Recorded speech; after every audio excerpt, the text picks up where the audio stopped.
இந்த கொத்துகள் வண்டி கொண்டு போகிறத வந்து பார்க்கக்கூடியதாக இருக்குது. இப்போ நாங்கள் எங்கே வந்திருக்கோம்னு பார்த்தீங்கன்னா மேதகுண்ட வீட்டுக்கு இதால் இப்போ பார்த்தீங்கன்னா பெரும்போக நெச்சேகை முடிஞ்சு அதுக்கு பிறகு இல்லை நாங்கள் அப்படியே நாங்கள் 3:30-4 மணி தான் கறந்து போகிறோம். நாங்கள் போகும்போது பார்த்தீங்கன்னா கீரிமலை ஆலயத்தில் இப்போ நாங்கள் எங்கே வந்திருக்கோம்னு பார்த்தீங்கன்னா வடக்கு எண்ணிதையன் தருவான் செல்ல சன்னிதையான் ஆலயம். எத்தனை மணிக்கு பருத்துற டவுன் வந்து அமைதியாக போகும் பார்த்தீங்கன்னா தொண்டர்நாத்துக்கு பின்பக்கத்தில் நிற்கிறோம். இதில் தாய் தமிழர் வணக்கம் பார்த்தீங்கன்னா இரவு நேரத்தில் பருத்துற டவுன் எப்படி இருக்குன்னு சொல்லி தான் உங்களுக்கு காட்டப்புறம், அதாவது பருத்துற நகரம் எப்படி இருக்குன்னு காட்டப்படும். இது பார்த்தீங்கன்னா நாங்கள் எங்கள்ட வீட்டிலேருந்து வர வழியிலேருந்து இந்த காலையை வந்து நான் தொடங்குறேன். காலையை முழுமையாக பாருங்க, அப்பா தெரியும் என்னம்மா இருக்குது பருத்துற இரவுலேன்னு சொல்லி காலையை திறந்து பார்ப்போம். அது சேனலுக்கு புதுசாக தான் இருக்கும், சப்ஸ்கிரைப் பண்ணுங்க. நீங்கள் சப்ஸ்கிரைப் பண்ண தான் நாங்கள் போடுறோம் காலையில் உங்களுக்கு வந்துருக்கோம். காலையை திறந்து பார்ப்போம் இரவு நேரத்தில் பருத்துற என்னம்மா இருக்குது. இப்போ பார்த்தீங்கன்னா நாங்கள் மாவட்டபுரம் கந்தசுவாமி ஆலயத்துக்கு வந்துட்டோம்.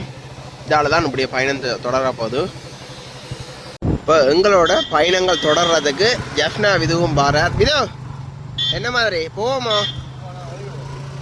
இப்போ பார்த்தீங்கன்னா பெரும்போக நெச்சேகை முடிஞ்சு அதுக்கு பிறகு இப்போ இந்த கோயிலைகள் வெங்காயங்கள் போன்ற பரிச்சைகள் செய்ய வலுக்கிட்டு இருக்கிறோம். இப்போ நாங்கள் எங்கே நிற்கிறோம்னு பார்த்தீங்கன்னா காங்கேசந்துறையில் நிற்கிறோம். இதில் இருக்கிறது வெளிச்ச வீடு உங்களுக்கு தெரியும். அதாவது இந்த கப்பல்களுக்கு கடற்கரை விளக்கு காட்டுவதற்காக, சமிஞ்சை காட்டுவதற்காக இந்த கடற்கரை விளக்கு வந்து அமைக்கப்பட்டது வெளிச்ச வீடு. இந்த காங்கேசந்துறை உங்களுக்கு தெரியும், அதாவது உள்நாட்டு பிரச்சனை காரணமாக தரைவழி பாதைகள் மூடப்பட்டிருந்த நேரத்தில் கப்பலால் தான் பயணங்கள் மேற்கொண்டவர்கள் கூறுவார்கள். அப்படி இந்த காங்கேசந்துறைக்கு கப்பலால் பயணங்களை மேற்கொண்ட உறவுகள் இருந்தால் மறக்காமல் கருத்தை பதிவிடுங்க. நாங்கள் இதால் இப்போ போய்கொண்டிருக்கிறோம் கருத்துரையை தேடி.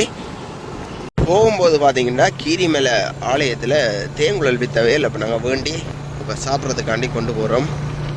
இப்போ நாங்கள் எங்கே வந்திருக்கோம்னு பார்த்தீங்கன்னா வடக்கு மாகாணத்திலே, அதாவது வட மாகாணத்திலே மிகவும் ஒரு பிரபல்யமான துறை மயிலடி துறை உங்களுக்கு தெரியும். அதிகமாக மீனவர்கள் பாதிக்கப்படுற ஒரு துறைமுகம்னா இந்த துறைமுகம்.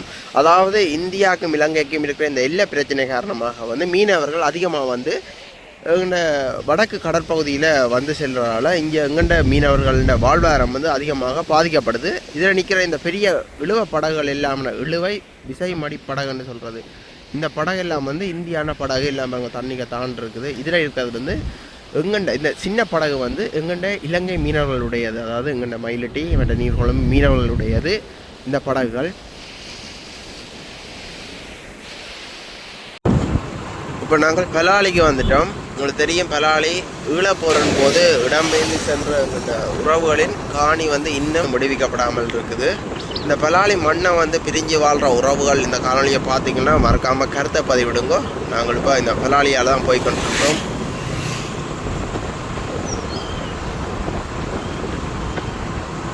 இதெல்லாம் புதிதாக கட்டி கொடுக்கப்பட்ட வீடு திட்ட வீடுகள்.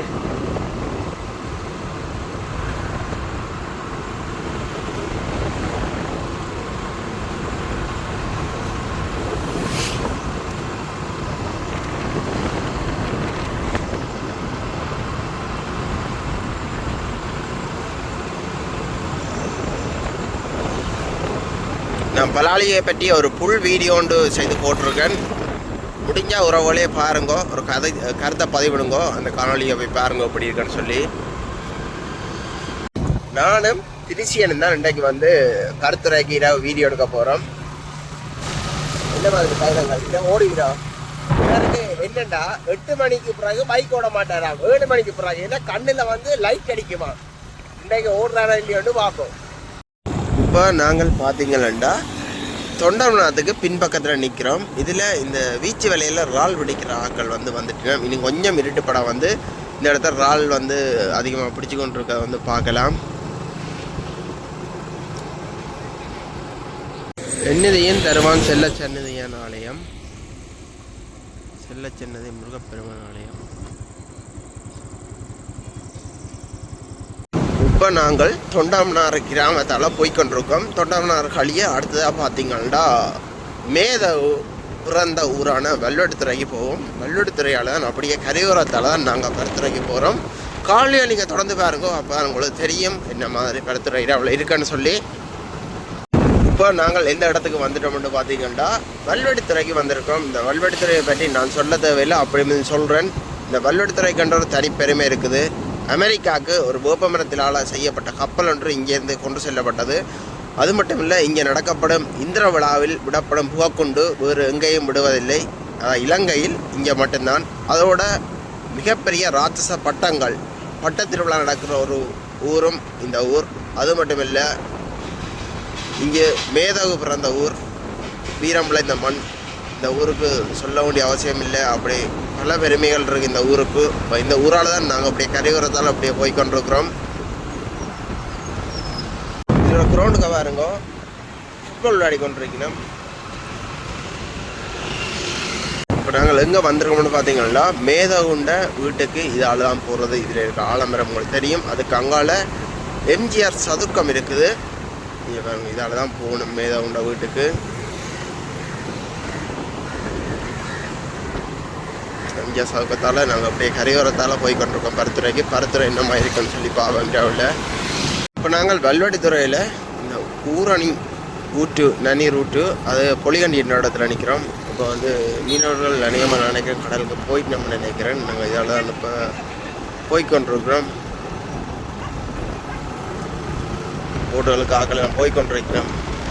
சில போயிட்டு வந்துட்டு நம்மளுக்கு தெரியலை. இப்போ நாங்கள் இந்த கரையோரத்தால் அப்படியே போய்கொண்டிருக்கோம். இதில் வந்து பாதை மூடப்பட்டுள்ளோன்னு சொல்லி பதாதைகள் மூடப்பட்டிருக்க வந்து பார்த்து நாங்கள் என்ன நிலைமையோ தெரியல, போகிறோம் பார்ப்போம். காலையில் நீங்கள் தொடர்ந்து பாருங்க, இரவுல பருத்துறை எப்படி இருக்குன்னு தான் காட்ட போகிறோம். இதெல்லாம் கடலுக்காக போய்கொண்டிருக்கிறோம். இந்த வீதி வந்து திருத்த பணிகள் நடந்து கொண்டிருக்கிற காரணமாக வந்து இதுக்குள்ள போக முடியுமோ இன்னொன்று தெரியலை.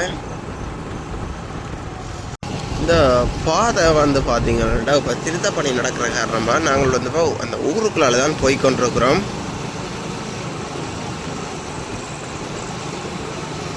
இரவில் பார்த்தீங்கன்னா வெங்காய தோட்டத்துக்கு இப்போ தண்ணி கட்டி கொண்டிருக்கணும். என்ன வெயில்கள் இருக்காது, அதால் வந்து இந்த மரக்கறிகள் கருகாதன்ற காரணம், அதாவது அந்த பயிர்கள் கருகாதன்ற காரணத்துக்காக இப்போ தண்ணி கட்டி கொண்டிருக்கிறோம் இரவில்.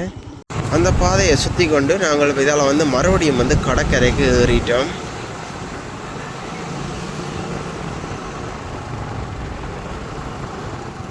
இப்போ கடலுக்கு வந்து ஆட்கள் போய்கொண்டிருக்கணும், இல்லாட்டி போயிட்டு வந்துட்டு நம்ம நினைக்கிறேன். இதில் விலையை வந்து பார்த்து கொண்டிருக்கிறதெல்லாம் இருக்கணும்.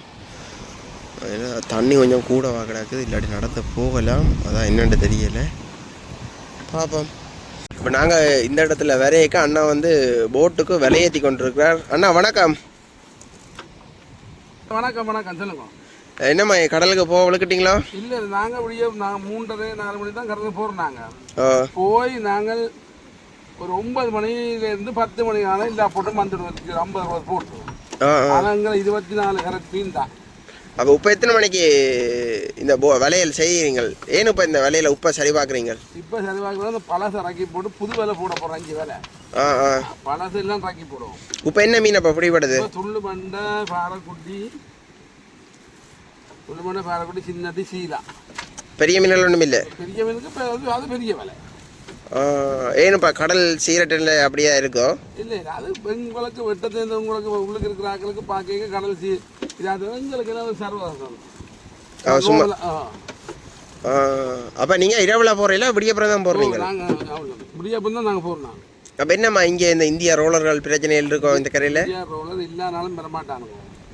அவங்களும் ஒரு கஷ்டப்பட்டவங்க. என்ன நாளைக்கு நின்று கொண்டு முதலாளிமா நின்று கொண்டு தொழிலாளிகள் கூட அவங்க என்ன செய்வாங்க, அங்கே மீன் கொஞ்சம் ஆப்பட இங்கே வருவாங்க. அது சரி. உங்களுக்கு பாதிப்பு இல்லையோ? பாதிப்பு தானுங்க, பாதிப்பு கிட்டும். ஆனால் நாங்கள் அதுக்கேற்ற மாதிரி அவன் நைட்டோட வருவாங்க. நாங்கள் இழுத்து கொண்டு நாங்கள் வந்துடுவோம். அப்படி எம்பிட்டா சரி கொண்ட விலையெல்லாம் போயிடும் அப்படியே கடலுக்கு. வேலை சரி. அவன் நீ செய்து போட்டு நீ இப்படி அப்புறம் விளக்கிட போறீங்க தொழிலுக்கு. ஆமாம். சரி அண்ணா, நன்றி உங்களோட கதைச்சாது. இப்போ பார்த்தீங்கன்னா நாங்கள் பருத்துறைக்கு கிட்ட வந்துட்டோம். இப்போ இது எந்த இடம்னு தெரியலை. இப்போ இதில் எல்லாம் இந்த காவரை வந்து துப்புரவு செய்திருக்கிறத வந்து பார்க்கக்கூடிய இருக்குது. இப்போ பார்த்தீங்கன்னா இந்த கரையோர வீதி வந்து புனரமைக்கப்பட போது போல இருக்கு. அதை முன்னிட்டு இந்த வீதிகளில் இருக்கிற பாலங்களை வந்து புனரமைப்பு செய்துன்றது வந்து பார்க்கக்கூடியதாக இருக்குது. இதில் ஒரு பாலமும் புனரமைப்பு செய்துன்றிருக்கிறீங்க. 30 km/h ஸ்பீடில் நான் பயணிக்கட்டால் இதில் பாருங்க வீதி தடையெல்லாம் போட்டு கிடக்கிறத பார்க்கக்கூடியதாக இருக்குது.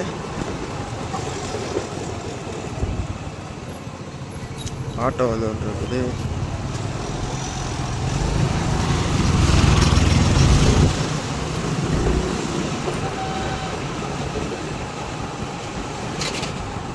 கரையோரத்தில் வரதால இதில் ஒரு பாடசாலை இருக்குது. கேர்ள்ஸுன்ற உயர்தர பாடசாலையா. இப்போ நாங்கள் பருத்துற முனைக்கு கிட்ட வந்துட்டோம். இப்படியே காலையை தொடர்ந்து பார்ப்போம் இரவில் பருத்துற எப்படி இருக்குன்னு சொல்லி. உங்களுக்கு இதில் தெரியும், இதில் ஒரு இராணுவ முகாம் ஒன்று இருக்குது. 526 இராணுவ முகாம். இதுக்கு பக்கத்தில் ஒரு சாப்பாடு கடை இருந்து அந்த சாப்பாடு கடை வந்து மூடப்பட்டிருக்குன்னு சொன்னார்கள். இப்போ நாங்கள் கருத்துறைக்கு வந்துட்டோம். இப்போ இதால் விளக்கை பக்கம்தான் போகிறோம். கரையோரத்தால் வந்து இப்போ கருத்துறை டவுனுக்கு போகிறோம். இதெல்லாம் பழங்காலத்து கட்டிடம் இருக்கிறத வந்து பார்க்கக்கூடியதாக இருக்குது. இப்போ வந்து பார்த்தீங்கன்னா நேரம் சரியாக 7:45 கிட்ட வந்துட்டு இதில் ஒரு ஆலயம் இருக்குது. இந்த ஆலயத்தில் தேர் வந்து மூடப்படாமல் இருக்குது.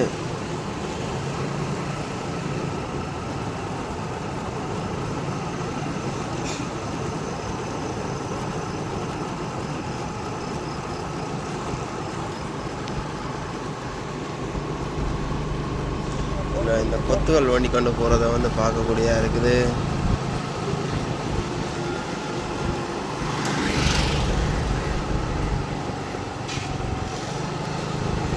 காந்தின்ற சிலை இருக்கிறத வந்து அவதானிக்கலாம்.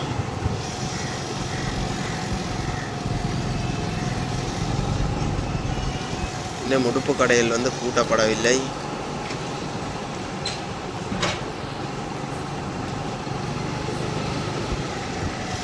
இப்போ இந்த ஏசி பஸ் வந்து கொழும்பு பயணத்தை மேற்கொள்றதுக்கு ரெடி ஆகிட்டுது.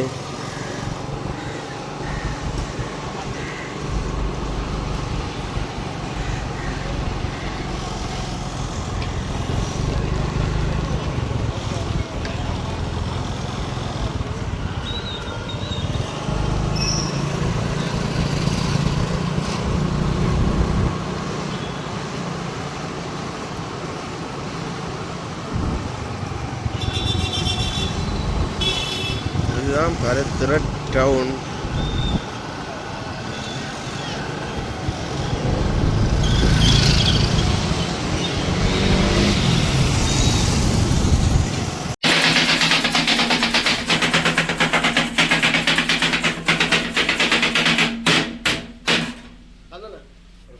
பார்த்தீங்கன்னா பெரும்பாலான கடைகளில் வந்து வாழை இலையில் உணவு வந்து பரிமாறதை வந்து பார்க்கக்கூடிய இருக்குது. இந்த புலத்தின் பாவனையை வந்து குறைச்சி கொண்டு வரதை பார்க்கலாம். கொத்து வந்து நல்லா இருக்குது. கொத்து குழம்புல வந்து கொஞ்சம் உப்பு வந்து அதிகமாக இருக்கிற மாதிரி தெரியுது எனக்கு. இது என்ன மாதிரி கொத்து குழம்பு விட்டு சாப்பிடலையோ? குழம்பு இல்லை. சில கடையில் வந்து லஞ்சில் போட்டுக்கிறோம், வாழையில் போட்டுக்கிறோம். இப்போ அந்த பிஹெச்சி பிரச்சனை தானே, இப்போ அதனால் வந்து இப்போ வாழையெல்லாம் போட்டுக்கிறோம். அது நல்லா இருக்குது. ஆனால் கொத்து நல்லா இருக்குது. இந்த கடையில் பேர் என்ன தெரியலை. இந்த தான் ஃபஸ்ட் டைம் வந்து இங்கே சாப்பிட்றேன். ஆனால் இந்த கடையில் பேர் நிவேதிகா உணவகமா. இப்போ கரணா களியை கொத்து சாப்பிட்றேன். கிட்டத்தட்ட ஒரு 1.5 மணி நேரம் கொத்து சாப்பிட்டு அதுக்கப்புறம் இன்றைக்கி தான் கொத்து சாப்பிட்றேன். எத்தனை மணிக்கு பருத்துறை டவுன் வந்து அமைதியாக போகும்? முன்னாள் 9, 10 மணி 11 மணி. அதோட சரி, கடையெல்லாம் 10 மணிக்கு பூட்டிடுவீங்க. அது பிறகு ஆட்டோக்கள் ஸ்டாண்டில் நிற்பாங்க. அதாவது 12 மணி நிற்பாங்க ஆட்டோ. அப்படியே பருத்துறை டவுனில் நாங்கள் சாப்பிட்டு பார்த்தீங்கன்னா இந்த ரோட்டு வந்து யாழ்ப்பாணம் கோயின்பெட்ரோ ரோட்டு, அதாவது பருத்துறை ரோட்டு. இந்த ரோட்டால் இப்படியே நாங்கள் போய் நெல்லியடி சந்தி வேற போய் இந்த காலனியை வந்து டிரைவ் செய்ய போகிறோம். இதில் கடையிலெல்லாம் மூடிக்கொண்டு வருகிறோம். நேரம் ஆயிட்டு 8:30 கிட்ட வந்துட்டு சில கடைகள் வந்து 9 மணி வரை திறந்துருக்குமா.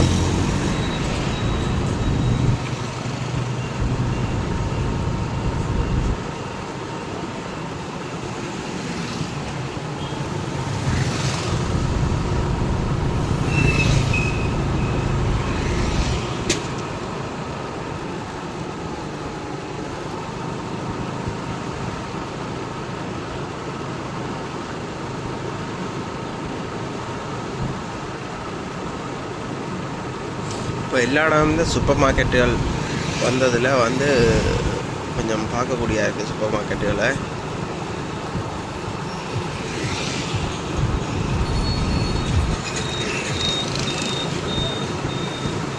இந்த ரோட்டில் வந்து காலையில் பார்த்திங்கன்னா கொஞ்சம் பயணிக்க முடியாது, கொஞ்சம் ட்ராஃபிக்காக இருக்கும்.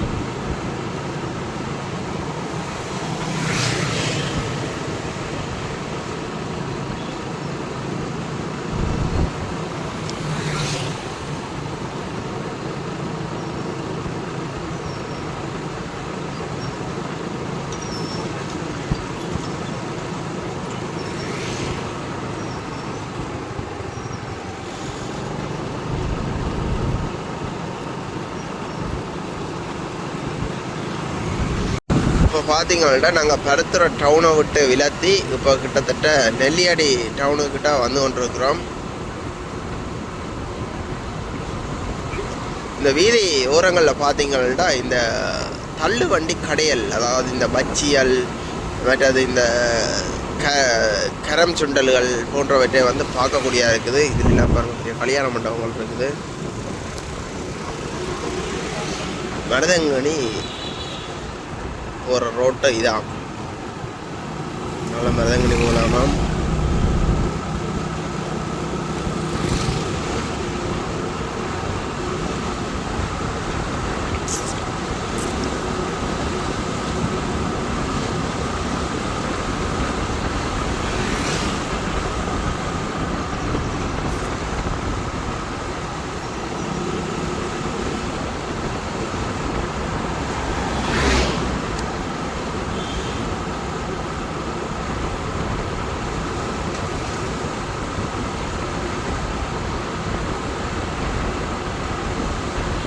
இப்போ இந்த வீதி ஓரங்களில் பார்த்தீங்கன்னா பெரிய பெரிய கட்டிடங்கள் வந்து வளர்ந்து வர்றதை வந்து பார்க்கக்கூடியதாக இருக்குது.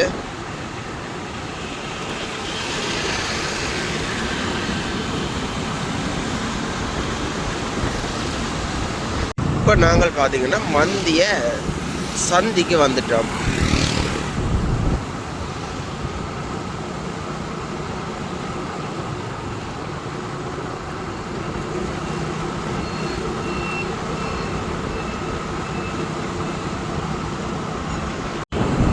இப்போ மந்திய ஹாஸ்பிட்டல் அடிக்க வந்துட்டோம்.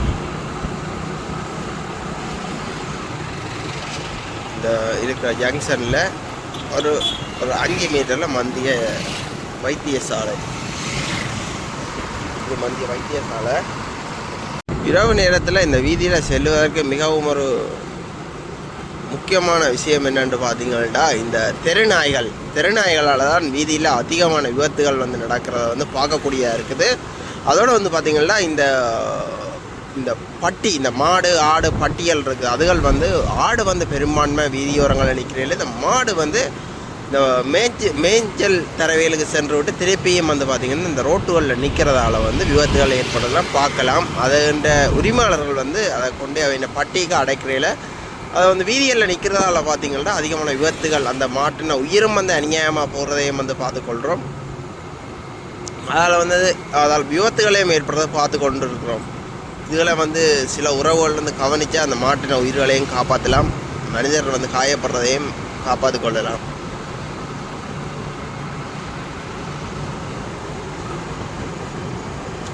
கடையில் எல்லாம் பூட்டி எல்லாம் அமைதியாகி கொண்டிருக்குது. இன்னும் ஒரு கொஞ்சம் நேரத்தில் ஃபுல்லாகவே அமைதியாயிடும்.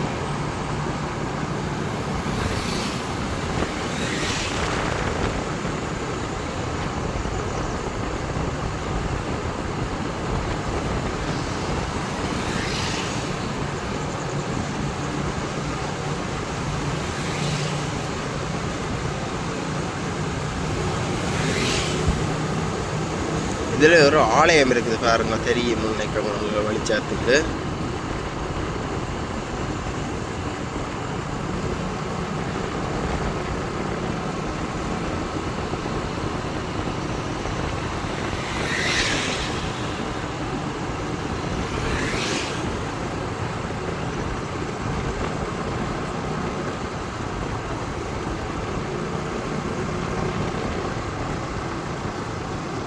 இதோட வந்து பார்த்தீங்கன்னா நாங்கள் காணொலியை நிறைவு செய்கிறோம்.